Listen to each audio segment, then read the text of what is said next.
두 달간 신명기를 묵상해 왔습니다. 신명기를 1장부터 지난 토요일 날 34장까지 우리가 묵상했습니다. 신명기를 이렇게 1장부터 34장까지 한 장도 빼지 않고 묵상하는 기회는 이제 6년인가요? 네, 6년 후에 우리가 신명기를 다시 돌아올 것이죠. 신명기 말씀을 통해서 우리가 많은 은혜를 받았습니다.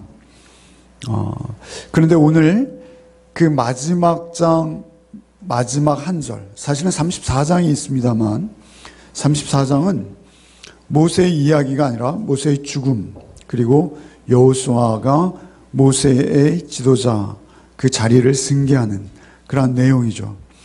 그렇다면 모세의 육성, 모세의 음성은 오늘 우리가 읽은 이 33장 29절 이 말씀이 마지막 한마디인 것입니다. 그래서 그 모세의 마지막 한마디를 통해서 우리가 교훈을 얻고자 하는 것이죠. 모세가 대단한 인물 아니겠습니까? 창세기에서부터 신명기까지 성경의 최초의 5권의 책을 홀로 주의 음성 듣고 집필해낸 그 모세가 우리에게 들려주는 너무나 소중한 마지막 그 말씀 한마디, 그 한마디가 우리에게 큰 교훈으로 울리는 시간이 됐으면 좋겠습니다. 모세에게 있어서 이스라엘은 늘 짐이었습니다. 그들은 늘 모세를 반역했고요, 모세에게 도전해왔습니다. 모세는 참으로 힘든 40년을 살아왔습니다. 그럼에도 불구하고 모세는 행복자다라고 그들을 축복하고 있죠. 여러분, 우리가 기억하실는지 모르겠습니다만 하나님께서 모세에게 이렇게 말씀하신 적이 있습니다. 내가 그들을 멸하고 너를 그들보다 강대한 나라가 되게 할 것이다, 이렇게 말씀하신 적이 있습니다. 그러나 모세는 오히려 하나님 앞에서 애타는 열망을 가지고 이스라엘의 구원을 위해 기도했던 그런 모습을 우리는 기억합니다. 모세 신명기를 통해서 우리가 어떻게 모세에 대해서 느끼셨는지요. 굉장히 무섭고, 그죠? 때로는 너무 엄격하고, 사실은 말씀에서 한치도 벗어나지 않는 모세의 오히려 답답해 보이기조차 하는 그러한 모습을 우리가 보지 않았는지 모르겠습니다. 그러나 그는 이 땅의 어떠한 사람보다 온유했다, 이렇게 민수기 12장 3절 말씀에 말씀하시죠. 그가 온유했다라고 하는 것은요, 그 온유라는 단어는요, 비천하다, 이런 의미입니다. 히브리어로 온유라는 단어는요, 겸손을 의미하는 것입니다. 온유하다는 것은 그냥 우리가 생각하기에 유순한 그런 정도가 아니라 하나님 앞에서 자신이 누구인지를 아는 것, 그것을 온유, 이렇게 히브리 말로는 표현하는 것입니다. 자신의 비천함을 알고 하나님의 높고 위대하심을 알고 그 하나님 앞에 온전한 순종의 삶을 살아낸 그 모세, 자신의 어떤 개인적인 야망도 욕심도 정욕도 없이 오직 하나님의 영광을 생각하고 그가 평생을 헌신한 것이죠. 그리고 이제 마지막 그 죽음의 순간에 그는 이렇게 말하는 듯합니다. 나는 이 민족을 참으로 사랑했습니다. 주님, 내가 이제 그들을 두고 가는데 그들은 참으로 행복한 백성이죠. 여호와께서 그들과 함께 하실 것이죠. 이렇게 반문하는 것 같습니다. 그 120년을 살았지만 그의 눈은 흐리지 않았고 그의 기력은 쇠하지 않았습니다. 오히려 우리가 이해할 수 없는 어떤 불가사의한 힘에 붙들려 있는 듯 그는 오히려 생기 있게, 오히려 그 죽음을 바로 코앞에 두고도 그는 이스라엘을 축복하고 있는 것이죠. 그의 생애와 그의 삶의 면면들을 볼 때 이것은 참으로 우리에게 의외의 반전이라 할 수도 있습니다. 이스라엘이여, 너는 행복자로다, 이렇게 말하고 있는 것이죠. 이스라엘이여, 너는 행복자로다. 오늘 본문입니다. 짧은 한 문장에 그는 이스라엘을 가장 깊이 있게 축복하고 있다라고 볼 것입니다. 그 행복한 이유를 그는 이 짧은 한 절에 담았습니다. 그들이 행복할 수밖에 없는 이유는 세 가지가 있습니다. 첫째는 무엇입니까? 여호와의 구원을 너같이 얻은 백성이 누구냐라고 말씀하시는 것이죠. 그러니까 이스라엘이 참으로 행복한 이유는 첫 번째 무엇입니까? 너희가 구원을 얻었기에 행복한 것이다. 이렇게 말씀하시는 것이죠. 너희처럼 이렇게 구원을 얻은 자가 이 땅에 또 누가 있느냐? 어느 민족이, 어느 백성이 너희처럼 구원을 얻었느냐? 이렇게 말씀하시면서 그렇게 너희는 구원을 받은 백성으로 하나님 앞에 참으로 행복한 자로구나. 이렇게 선언하고 있는 것입니다. 우리의 구원의 기쁨은 우리 모든 생애의 모든 기쁨을 초월하는 우리의 뿌리입니다. 우리 행복의 근원입니다. 우리가 이 땅에서 행복할 수 있는 유일한 이유는 내가 구원 얻었음인 줄 믿으시기 바랍니다. 그것이 우리의 행복입니다. 두 번째는 모세가 그 행복의 이유를 이렇게 설명합니다. 여호와는 너를 돕는 방패시요 내 영광의 칼이시다. 이렇게 말씀하시는 것이죠. 구원하실 뿐만 아니라 그들의 방패가 되어주십니다. 그래서 그들이 어떠한 어려움, 역경 속에서도 하나님은 그들을 떠나지 아니하시고 그들을 도와주시겠다. 너의 방패가 되어서 너를 모든 위험과 그리고 그 처절한 그 늪에서 너를 늘 구원해내는 구원자로 내 옆에 늘 함께하겠다. 방패와 같이 내 옆에 있겠다. 그래서 이스라엘은 행복하다. 이렇게 말씀하시는 것이죠. 세 번째 이유는 무엇입니까? 세 번째 역시 내 대적이 내게 복종하리니 내가 그들의 높은 곳을 밟을 것이다. 이렇게 말씀하세요. 이것은 영원한 승리의 약속입니다. 승리할 것이다. 너는 최후 승자가 될 것이야. 너만 최후의 승자가 될 것이야. 그러기에 너는 행복한 자야. 이렇게 모세가 선언하고 있습니다. 구원을 얻었기에 우리의 방패가 되시게, 우리의 최후 승리가 되시게 하나님이 우리와 함께 하시는 것, 그것이 우리의 가장 큰 행복이라는 사실입니다. 행복이라는 단어는 우리에게 익숙한 단어죠. 우리의 첫 번째 행복은 오직 구원이라는 사실입니다. 그들이 애굽에서 종살이를 하는 민족이었습니다. 그러나 그들이 이제 광야로 나왔지만 그들은 이제 더 이상 종과 노예가 아닌 것입니다. 그들은 자유하는 사람들이 된 것이죠. 오늘날 우리 영적 이스라엘입니다. 우리 교회 공동체는 영적 이스라엘을 승계하는 하나님의 백성입니다. 모세는 예수 그리스도의 그림자와 모형입니다. 그래서 오늘날 우리가 행복할 수 있는 이유는 무엇입니까? 우리가 죄와 죽음, 애굽의 종노릇하는 그 자리에서 우리가 이제 하나님의 거룩한 백성, 하나님의 소유된 백성으로 우리가 완전한 자유를 얻고 이제는 하나님의 말씀을 따라 순종하는 삶을 살아낼 수 있도록 우리를 구원해 내셨다라는 그 사실이 우리를 행복하게 하는 것입니다. 그 사실을 우리가 믿음으로 반응하며 하나님께서 일방적으로 우리를 찾아오셔서 구원해 주신 그것이 우리의 모든 삶의 기쁨이요 실체요 뿌리가 되는 것입니다. 예수 그리스도의 구원사요. 그것이 우리의 가장 큰 감사인 것이죠. 우리가 예수를 믿고 구원 얻게 된 것은요, 전적으로 우리의 아무 공로도 없이 예수께서 일방적으로 우리를 찾아오시는 것이죠.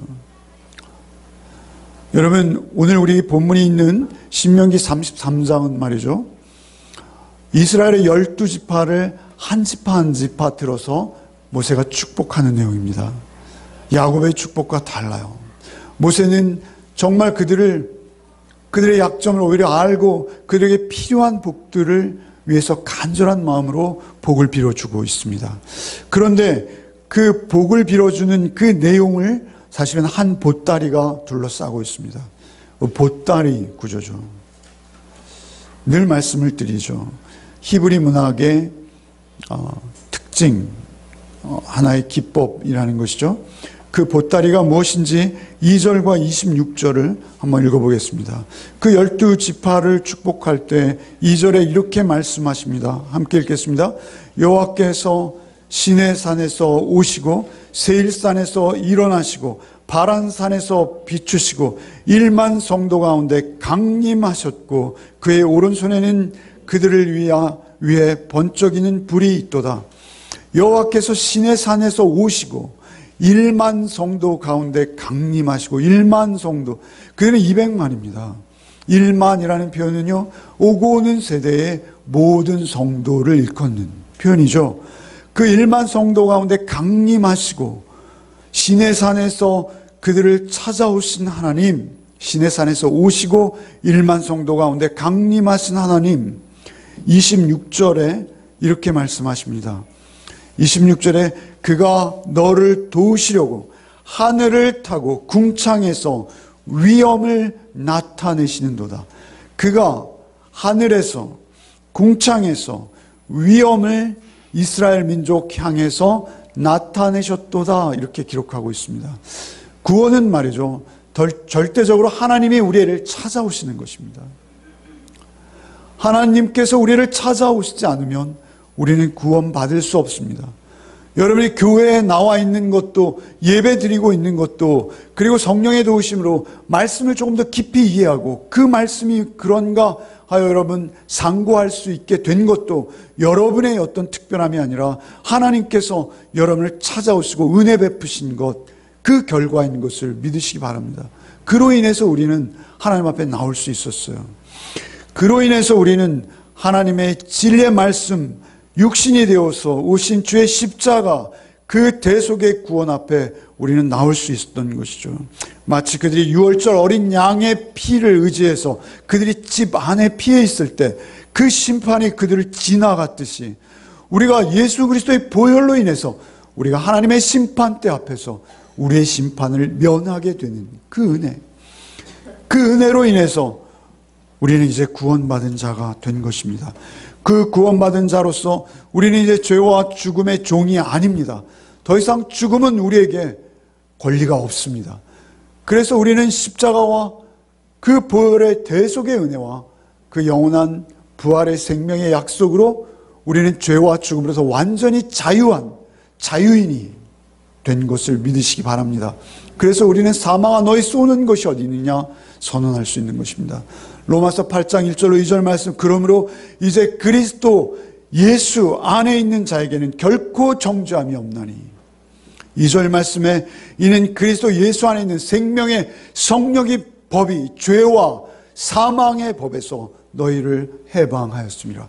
죄와 사망의 법에서 우리를 해방하신 주님의 은혜, 그 주님의 찾아오심으로 우리는 자유인이 된 것입니다. 그래서 이렇게 말하는 것이죠. 이스라엘이여 너는 행복한 자로다. 이스라엘이여 너는 애굽을 벗어난 자로구나. 그래서 행복하구나. 이렇게 말씀하시는 것이죠. 여러분, 우리는 더 이상 죄의 종이 아닙니다. 더 이상 죽음의 종도 아닙니다. 우리는 오직 이제 주의 음성을 쫓아 영원한 생명을 누리며 그 생명 안에 깃들어 살아가는 자들인 것입니다. 행복이란 단어를 우리는 익숙하게 많이 들었어요. 여러분, 벨기에의 그 한 동화 작가가 쓴 우화죠. 파랑새라는, 아시죠? 그죠? 초등학교 교과서에도 나왔나요? 네, 저희가 다닐 때는 없었던 걸로 기억됩니다. 하여튼 다 아시잖아요. 그죠? 치르치르와 미치르. 제가 다시 한번 읽어봤습니다. 설교를 준비하면서. 그 치르치르와 미치르가 파랑새를 쫓는 거죠. 그 파랑새가 의미하는 바는 무엇이죠? 행복입니다. 행복. 그 행복을 찾아서 그들이 산을 넘고 물을 건너 천신만고 고생 하면서 그들이 파랑새를 잡으려고 그렇게 다녔죠. 그러다가 결국 어떻게 됐죠? 찾았습니까? 안 읽으신 것 같아요. 예. 그들이 못 찾았습니다. 있다 하기에 갔는데 없고 있다 하기에 거기도 없었어요. 그래서 그들은 결국 자기 집으로 돌아왔어요. 그런데 집에 3장이 있는 거예요. 보니까 그 3장 안에 자기가 기르던 새가 파랑새인 거예요. 재미없으시죠? 그러나 하여튼 그 파랑새를 찾는 순간, 아, 행복은 우리가 쟁취하는 것이 아니라 이미 나에게 있는 것이구나. 행복은 이미 나에게 있었지만 내가 몰랐구나. 우리 어머니, 아버지, 그 부모님의 그 사랑스러운 미소 속에 행복이 있었고, 나의 자녀들을 사랑으로 품어내는 그 삶이 주어지는 행복이 이미 나에게 있었구나.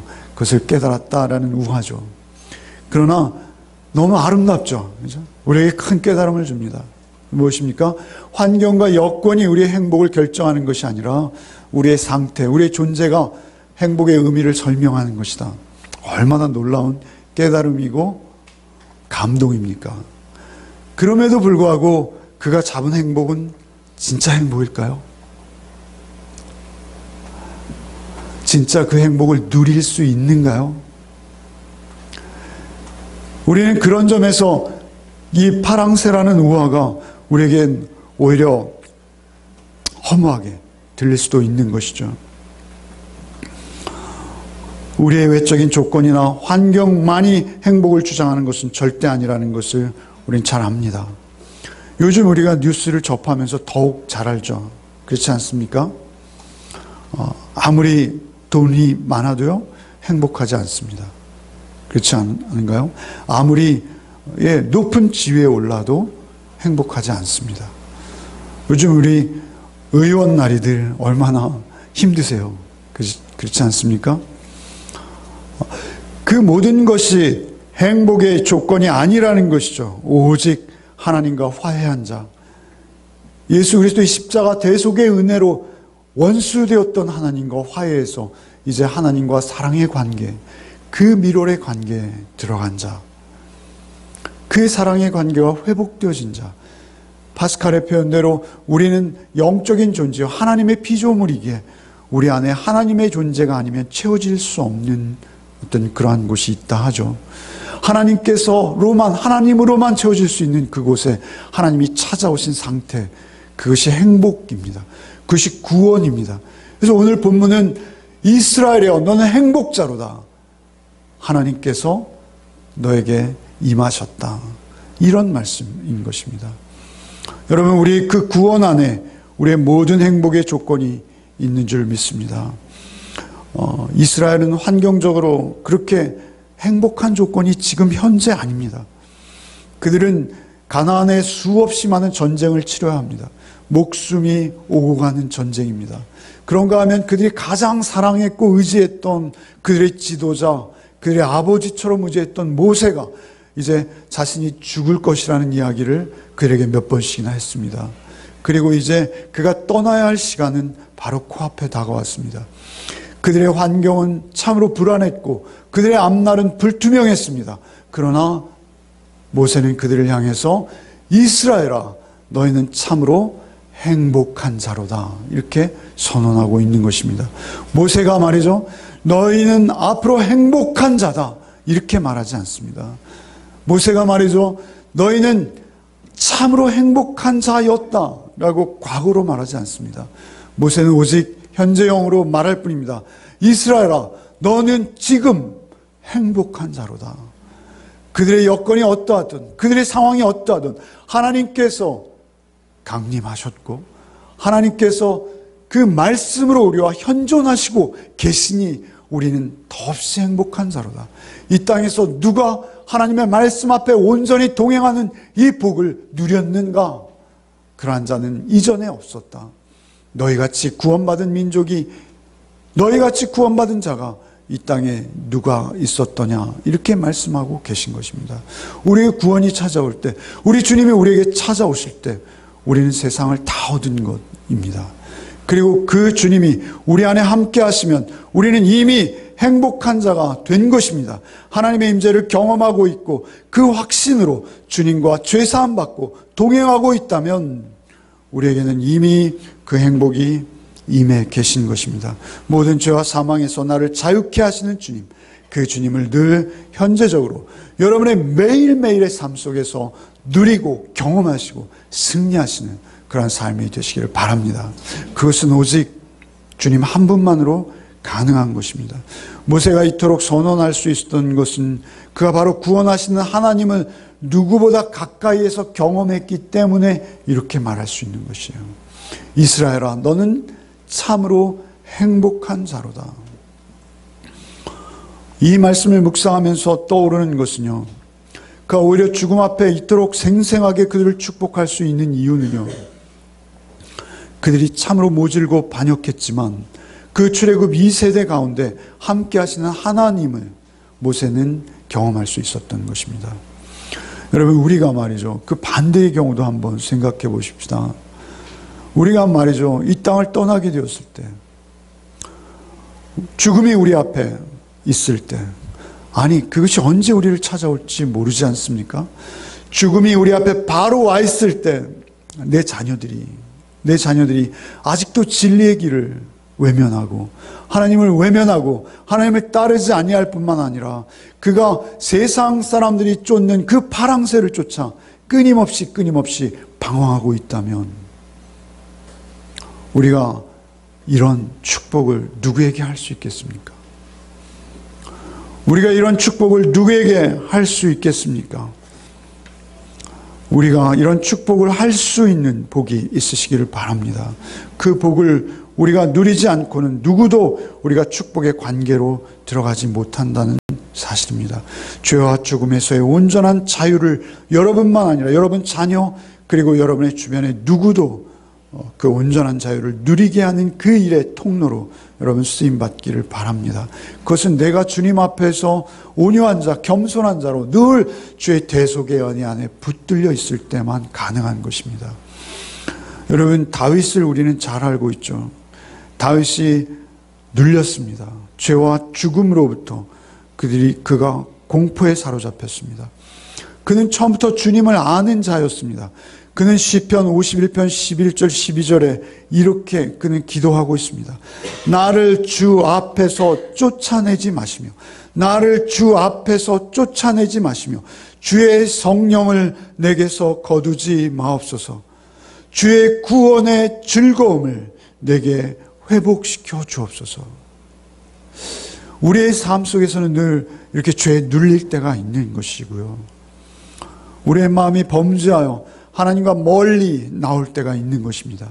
그때마다 우리에게 가장 필요한 것은 주의 구원의 기쁨을 저에게 회복시켜 주옵소서. 이것이 우리의 기도인 것입니다. 17절에 그는 이렇게 호소하고 있습니다. 하나님께서 구하는 제사는 상한 심령이라. 하나님이여 상하고 통회하는 마음 주께서 멸시하지 아니하십니다. 이렇게 기도하고 있는 것이죠. 우리가 통회하고 자복하는 심령, 그 심령은 우리에게 늘 있어야 하는 심령입니다. 그래서 우리는 늘 예수를 의지할 수밖에 없습니다. 그리고 예수 안에서 우리는 늘 돌이키고 또 돌이키는 삶이 될 수밖에 없는 것이죠. 늘 우리가 누리는 복은 이 다윗이 시편 32편 1절에 고백했듯이 허물의 사함을 얻고 죄의 가리움을 받은 자는 복이 있도다, 이렇게 말씀하시는 거죠. 이 복이 바로 우리가 누릴 수 있는 가장 최선의 행복인 것입니다. 허물과 죄를 가리움을 받는 복, 그 복보다 더 큰 복은 이 땅에 없습니다. 그 복을 항상 누리시기 바랍니다. 그 복이 여러분에게 항상 넘치시기를 바랍니다. 그래서 우리가 어디 있거나 그 대속의 은혜에 붙들려 살아가는 자가 되시기를 바랍니다. 그래서 주님께서는 이 땅에 오셔서 이렇게 말씀하신 것입니다. 우리에게 복 주시기 위해서 주님이 이 땅에 오셨어요. 그리고 그 복을 선언하신 그 8가지 복의 첫 번째 복, 늘 여러분의 귀가 마르고 닳도록 드리는 그 복 무엇입니까? 심령이 가난한 자. 다윗이 말하는 통회하고 자복하는 심령, 하나님이 멸시치 않는 그 심령, 그것이 온유한 상태요, 가장 겸손한 상태요, 하나님 앞에서 내가 어떤 존재라는 것 깨달아 알고 오직 주의 도우심만을 구하는 자리라는 것입니다. 그 자리, 심령이 가난한 자의 복이 저 여러분에게 늘 있기를 바랍니다. 그때만 우리는 하나님의 백성으로 이 땅에서 죄와 죽음을 이기고 하나님 앞에 승리하는 삶을 살아낼 수 있는 유일한 우리의 태도요, 우리의 자리라는 것을 잊지 않는 저 여러분 되시기를 바랍니다. 그 자리를 떠나면 우리는 길을 벗어난 것입니다. 물이 고기를 떠난 것입니다. 이미 뿌리가 뽑힌 나무입니다. 그래서 예수께서 오셔서 요한복음에 뭐라 하십니까? 나만, 내가 길이요 진리요 생명이라고 하시는 거예요. 길, 유일한 길이라는 것입니다. 유일한 진리요 유일한 생명이라는 것입니다. 바로 그 생명, 그 길, 그 진리, 약속된 하나밖에 없는 그 길은 예수 오직 홀로 그 길이 되시는 것입니다. 그래서 우리는 그 길을 쫓는 것입니다. 그 길을 따라 사는 것입니다. 화려하지 않아도 좋습니다. 가난한 심령으로 주님 앞에 나의 비천함을 토로하며 주님 나와 동행해 주옵소서. 이것이 여러분의 항상 여러분이 떠나지 않는 기도가 되시기를 바랍니다. 그것이 행복한 것입니다. 그것이 우리에게 가장 복된 것입니다. 이 세상의 어떤 것과 여러분 주님을 바꾸시려 합니까? 돈과 바꾸시려 합니까? 여러분 명예와 바꾸시려 합니까? 여러분 저는 지난 수요일 또 금요일 설교를 하면서 늘 세상에 있는 일들을 하나씩을 가져와서 여러분에게 성경 말씀을 대조해 드리는 일을 해야 되겠다라고 생각했어요. 제가 세상 뉴스를 열심히 보잖아요. 왜냐하면 세상이 어떤지 우리 알아야 돼요. 지난 한 주간에 회자되어졌던 세간의 이목을 끌었던 뉴스 중에 하나는 무엇이었냐면 어떤 아비가 어떤 자식이 말이죠 자살을 했어요. 그런데 그 자살한 자녀가 한 기업에 속해서 활동을 했어요. 그리고 그 활동했던 그것을 기반으로 자기의 그 조직에 있는 사람들에게 행복을 전하고 싶었어요. 그래서 유언을 남기고 스스로 자살했습니다. 그것도 역시 파랑새이죠. 그것도 완전한 행복이 결코 될 수 없습니다. 그러나 어쨌든 그들에게 그 간절한 마음으로 그가 스스로 자신을 죽음으로 그들에게 행복을 전하고 싶었던 것이죠. 그런데 그 아비는 그 자녀의 죽음을 통해서 또 다른 행복을 찾았습니다. 그것이 무엇입니까? 돈이었죠. 그 자녀의 죽음, 그 자녀의 뜻이나 그 자녀의 의도와 상관없이 그에게 그의 죽음은 또 다른 행복의 기회라고 생각했던 것이죠. 여러분 아시죠? 그 사건. 제가 직접 그 기업의 이름이나 그런 것을 말하고 싶지는 않습니다. 그러나 그 아비가 받은 돈이 얼마라고요? 6억. 여러분 다 아시네요. 6억이었습니다. 여러분 6억이라면 여러분 일평생 평범한 사람들이 잘 만져보기 힘든 돈이죠. 그것이 그에게 행복일 줄 알았습니다. 그것이 그에게 참으로 복에 겨운 삶을 보장할 줄 믿었습니다. 그런데 그것이 어떻게 됐습니까? 정선에 있는 카지노 그리고 몇몇 술집들로 그 돈이 다 흘러갔고 그는 그것을 다 탕진하고 그 이전보다 더 비참한 경제적 환경에 놓였을 뿐만 아니라 이제는 구속영장이 신청돼서 이제는 감옥에 갈 수밖에 없는, 피할 수 없는 그런 환경에 놓이게 된 것이죠. 그 아비가 찾은 것도 행복이라고 여겼을 것입니다. 그 아들도 자신의 가장 복된 정말 갸륵한 마음 아니겠습니까? 그 아름다운 마음이죠. 그러나 그 아름다운 마음도 사실은 바른 행복의 길은 아니었습니다. 어찌되었든 그들이 쫓고 있는 그것은 그 진리가 아니었습니다. 그들이 쫓고 있던 것은 그 생명이 아니었고 그들이 쫓고 있던 것은 그 길이 아니었습니다. 우리는 그 길을 찾은 자들입니다. 우리는 그 길을 발견한 자들입니다. 기쁨으로 그 길을 가시기 바랍니다. 기쁨으로 그 길을 쫓아가시기 바랍니다. 여러분의 삶 속에서 행복의 열매가 주렁주렁 열리게 하실 줄 믿습니다. 여러분의 삶 속에서 그 행복이 있으시길 바랍니다. 하나님의 구원하심이 여러분 행복의 가장 큰 기쁨이 되시기를 바랍니다. 스펄전 목사님이 남겨놓으신 설교집들이 너무 은혜가 돼요. 그래서 요즘 스펄전 목사님의 책을 좀 읽고 있습니다. 그분의 설교집을 보면 다 성경으로 설교가 쭉 되기 때문에 옛날에는 야, 뭐 이런 설교를 그들은 그때 들었을까 이렇게 여겼어요. 그런데 요즘 그분의 설교를 읽으면요, 어머 찌릿찌릿해요. 성경으로만 이어지는 설교이지만 너무나 그분이 성경을 진리의 말씀으로 받아들이고 그 말씀을 나름의 해석으로 전하는 그분의 심정을 이해할 수 있을 것 같아요. 하루는 스펄전 목사님이 울고 계셨다고 합니다. 홀로 펑펑 울고 계셨죠. 그래서 그 사모님이 그 목사님에게 이렇게 물었다는 것이죠. 왜 우십니까? 우시는 이유를 저도 좀 알게 해주십시오. 그래서 목사님이 이렇게 대답하셨대요. 오늘 내가 십자가를 생각해도 그 은혜가 왜 이렇게 멀게 느껴지는지, 나의 강팍한 심령 때문에 지금 울고 있습니다. 이렇게 대답하셨다는 것이죠. 여러분, 우리가 그 은혜가 여러분을 사로잡고 계십니까? 그 은혜가 여러분 앞에서 가장 큰 행복의 근원이십니까? 그 은혜가 여러분의 삶 속에 넘치고 있습니까? 그렇다면 여러분은 가장 아름다운 사람입니다. 그 은혜가 여러분을 인도하고 있습니까? 그렇다면 여러분의 삶은 하나님께서 허락하신 그 사랑과 희락과 화평과 온유와 자비와 양성과 충성과 온유와 절제와 같은 아름다운 열매들을 이제 맺을 준비가 된 것입니다. 그 은혜로 사로잡혀 살아가시기를 바랍니다. 그 은혜가 여러분 세상의 어떤 것과도 바꿀 수 없는 여러분의 은혜가 되시기를 바랍니다. 온갖 정욕으로부터, 이생의 자랑과 육신의 정욕과 안목의 정욕으로부터 여러분을 자유하게 하실 것입니다. 그리고 완전한 승리를 여러분에게 보장해 주실 수 있는 것입니다. 그 대속의 은혜, 그 출애굽의 은혜, 그 구원의 은혜가 여러분 삶의 뿌리가 되시기를 바랍니다.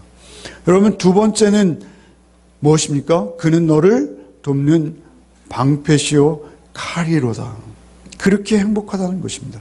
하나님이 나의 방패가 되시고 칼이 되시기에 나는 행복자입니다. 이렇게 말하는 것이죠.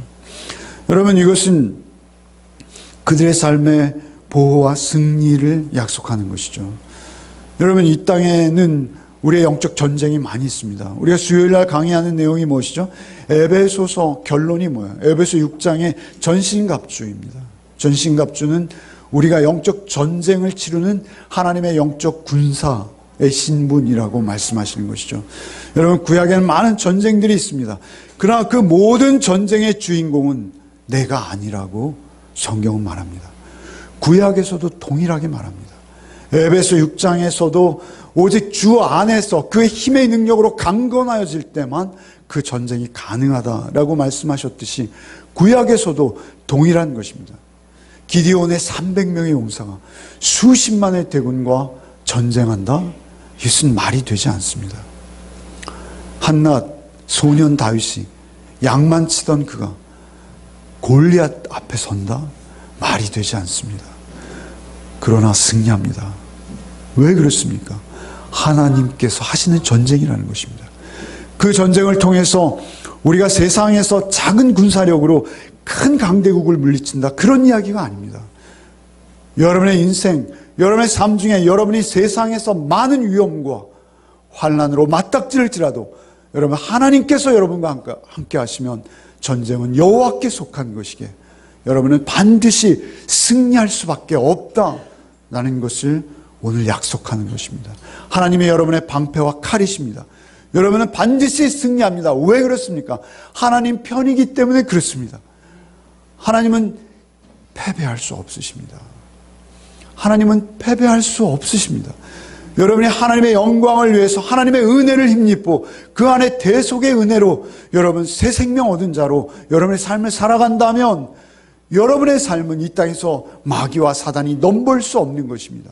하나님이 여러분의 방패가 되어주십니다. 하나님의 여러분이 영원한 승리, 하나님의 영광의 주인공으로 여러분을 세워주실 줄 믿습니다. 그 믿음으로 두 번째 행복하다는 것입니다. 이 믿음은 25절 아세를 축복한 말씀 가운데 있는 것 같아요. 25절 후반부에 보면 이렇게 말씀하시죠. 아세를 축복하면서 모세가 내가 사는 나를 따라 능력이 있으리로다. 이렇게 말씀합니다. 내가 사는 나를 따라 내가 사는 나를 따라 능력이 있다는 거예요.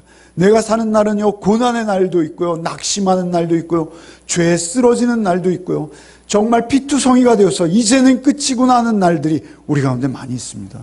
그런데도 그 날들을 따라서 내게 능력 있게 하시겠다라는 것, 그 축복을 주시고 계신 것이죠. 여러분, 이것은 히브리서 4장 16절 말씀과 유사합니다. 그러므로 우리가 긍휼하심을 받고 때를 따라 돕는 은혜를 얻기 위하여 은혜의 보좌 앞에 담대히 나갈 것이니라. 은혜를 얻기 위하여 은혜의 보좌 앞에. 은혜는 주께서 우리에게 거저 주시는 십자가 대속의 은혜입니다. 그 은혜 외에는 우리에게 은혜 없습니다. 그 은혜의 보좌 앞에, 그 은혜를 힘입어 하나님의 보좌 앞에 담대히 나가는, 그럴 때 때를 따라 돕는 은혜. 오늘 표현대로 하면 뭐예요? 내가 사는 나를 따라서 능력이 내게 있을 것이다. 이렇게 말씀하시는 것입니다. 여러분, 그 여호와 하나님이 여러분의 방패요, 여러분의 칼인 것을 믿으시기 바랍니다. 그 여호와 하나님이 나와 함께 하십니다. 그래서 저에게 간절한 소원이 있다면, 제가 늘 십자가와 대속을 전할 수밖에 없는 것은, 여러분, 다른 것에 속지 마시라는 것입니다. 여러분의 인생, 우리 열매 맺는 교회, 여러분 사실 소수입니다. 그러나 여러분 생애와 삶이 진짜 행복 가운데 있기를 원합니다. 그 행복을 날마다 맛보기를 원합니다. 그 행복으로 인해서 하나님이 나와 함께 하심을 누리기를 원합니다. 그 행복이 여러분의 행복이 되시기를 바랍니다. 세 번째는 말이죠, 내 대적이 내게 복종하리니 내가 그들의 높은 곳을 밟으리라. 내 대적이 내게 복종하리니 내가 그들의 높은 곳을 밟으리라. 여기 높은 곳이라는 것은 머리라는 의미입니다. 머리. 내가 내 대적의 높은 곳을 밟으리라. 이것은 창세기 3장 15절과 연결되는 거예요. 여자의 후손이 뱀의 머리를 밟겠다 하신 그 말씀을 통해서 왕 같은 제사장이신 여러분도 역시 사단과 마귀의 괴계를 깨뜨리고 그들의 머리를 밟을 것이다 라고 말씀하시는 것입니다. 여러분, 저는 좀 여러분이 우스꽝스럽게 들리실지 모르겠습니다만, 저는 이 말씀을 묵상하면서 이런 생각을 했어요. 참, 이 승리가 내 승리구나. 여러분에게 우스꽝스럽게 들릴지 모르겠으나 제가 드리는 말씀을 잘 들어보십시오.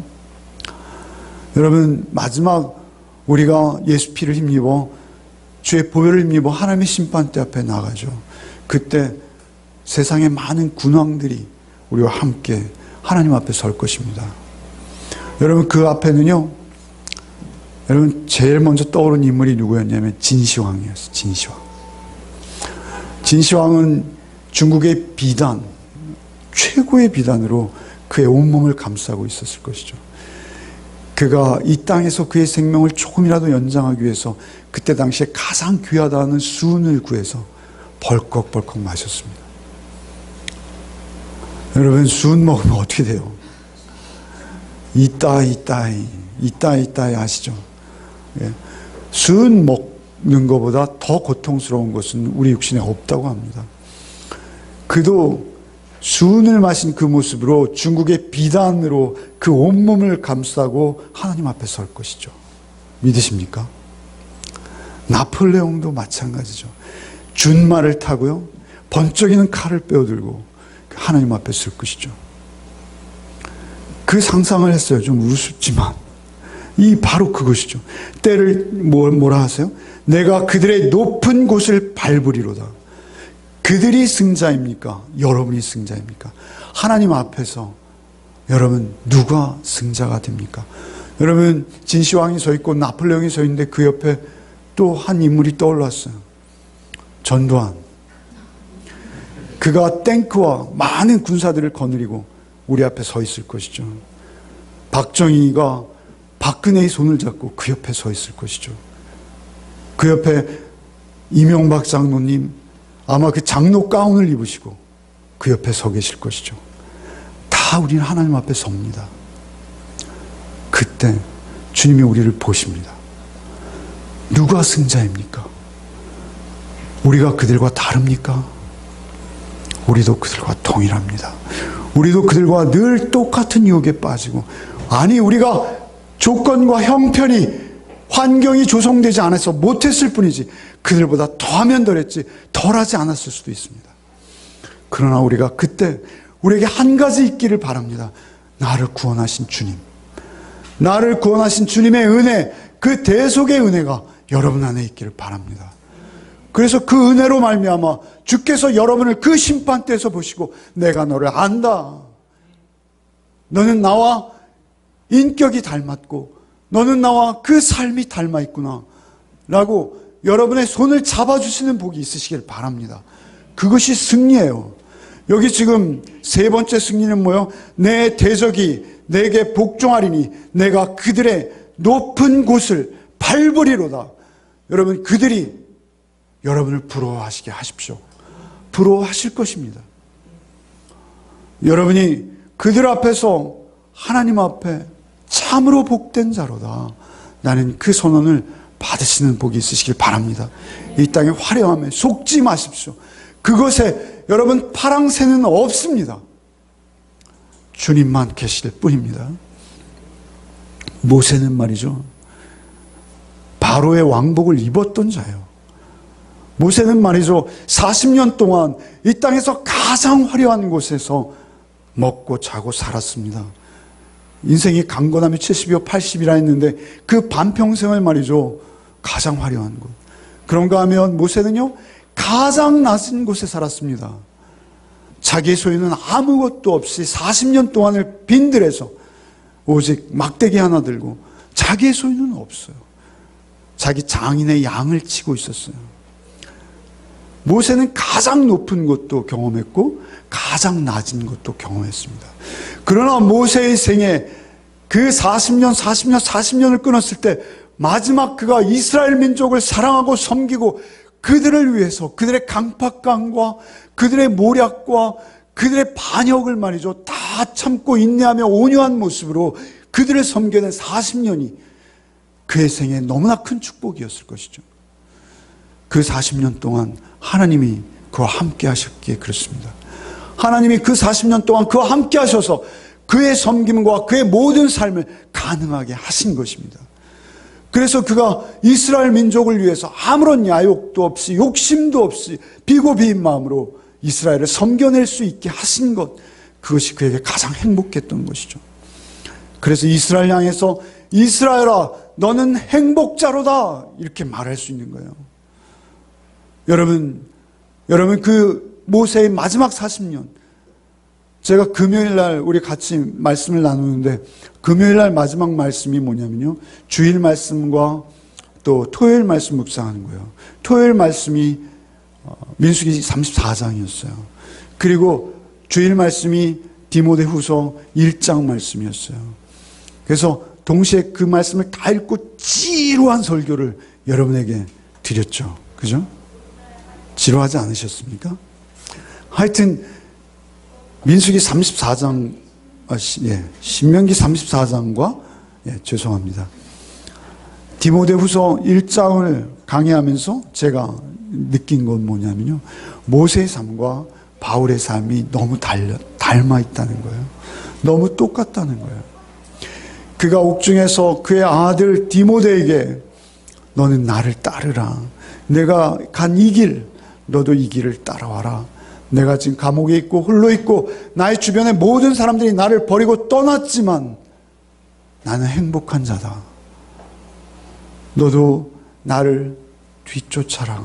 그것이 디모데의 마지막 말이었던 것입니다. 여러분, 주님께서는 우리의 험한 광야길에 독수리가 되어서 우리를 업어주시기도 하고 심지어 무등을 태워주신다는 말씀도 지난주에 있었죠. 그 팔로 우리를 안아주시겠다라고 말씀하세요. 주님은 우리를 사랑하셔서 그 아들을 주시기까지 우리를 사랑하신 주님, 성령의 도우심으로 그 주님의 사랑이 여러분 안에 늘 넘치시기를 바랍니다. 그 사랑이 여러분의 행복이 되시기를 바랍니다. 모세가 갔던 길, 바울 사도가 갔던 길, 제가 말씀드렸지만 조금 우스꽝스러운 상상인지 모르겠으나 그 진시황과 나폴레옹과 그리고 우리의 독재자들과 나란히 설 때 모세도 그 자리에, 바울도 그 자리에 우리와 같이 서 있다라는 사실입니다. 여러분, 어느 길을 택하시겠습니까? 어느 길을 걸으시겠습니까? 우리가 예수 없이는 다 죄와 죽음의 종노릇할 수밖에 없다라는 것을 여러분 잊지 마십시오. 오직 예수만이 여러분에게 은혜가 되시고 길이 되시고 생명이 되시는 기쁨의 삶이 되시기를 바랍니다. 행복한 삶이 되시기를 바랍니다. 그 행복을 여러분이 이 땅 가운데 충만히 누리시는 복이 저와 여러분에게 있기를 소원합니다. 그 마음을 담아서 우리가 부른 찬송, 이 찬송을 부르고 예배를 마치겠습니다. 430장 찬송 부르고 마치겠습니다.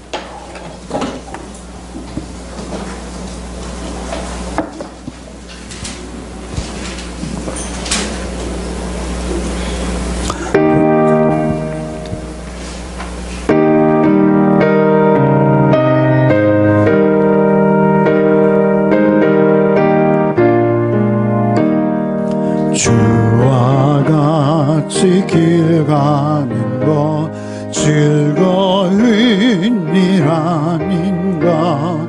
우리 주님 걸어가신 발자취를 밟겠네. 한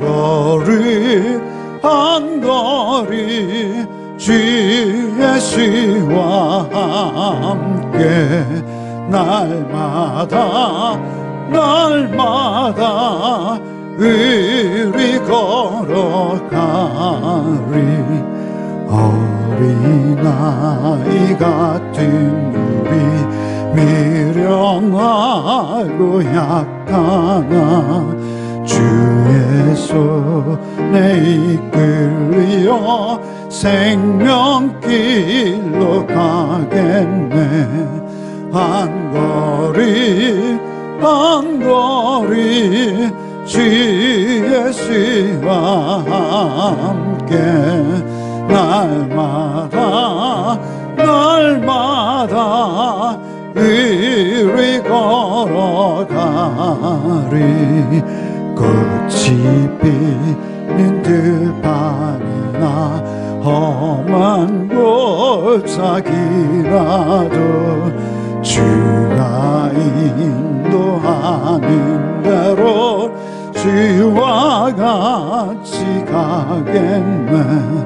한 걸음 주 예수와 함께 날마다 의리 걸어가리.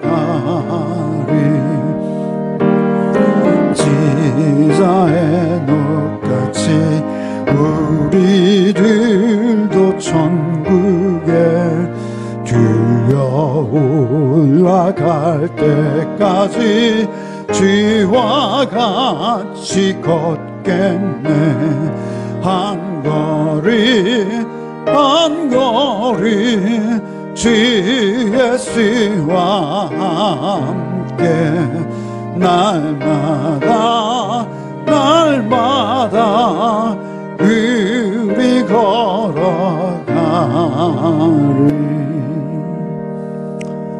그럼 제가 엉뚱한 진시황, 나폴레옹 이런 얘기를 드려서 어떻게 생각하냐. 요즘 이렇게 엉뚱한 생각이 저를 사로잡아요. 3절에 보시면 꽃이 피는 들판이나 험한 골짜기라도, 손흥민 선수 환영하는데 어떤 분이 플랜카드를 만들었어요. 꽃길만 걸어라, 뭐 이런 거였어요. 꽃길만 걸어라. 꽃이 피는 들판이나 험한 골짜기라도. 꽃길만 걸을 수 있을까요? 앞으로도 또 뭐죠? 월드컵도 계속 될 거고요. 그리고 또 경기는 계속 될 것이죠. 잘 나가면 좋은데 실축할 때도 있는 거고요. 이길 때가 있으면 질 때도 있는 것입니다. 꽃길만 걷는 것은 없습니다. 우리에게 꽃길보다 더 중요한 것은 꽃이 피는 들판이나 험한 골짜기라도, 우리에게 더 중요한 것은 험한 골짜기입니다. 그 골짜기 주님 손 잡으시는, 주께서 우리가 죄와 사망의 음침한 골짜기, 그 골짜기에 있을 때 주님이 여러분의 목자 되시는 그 복이 있으시기를 바랍니다. 꽃이 피는 들판이나 험한 골짜기라도 주가 인도하는 대로 주와 함께 가겠네. 여러분의 복이 되시기를 바랍니다.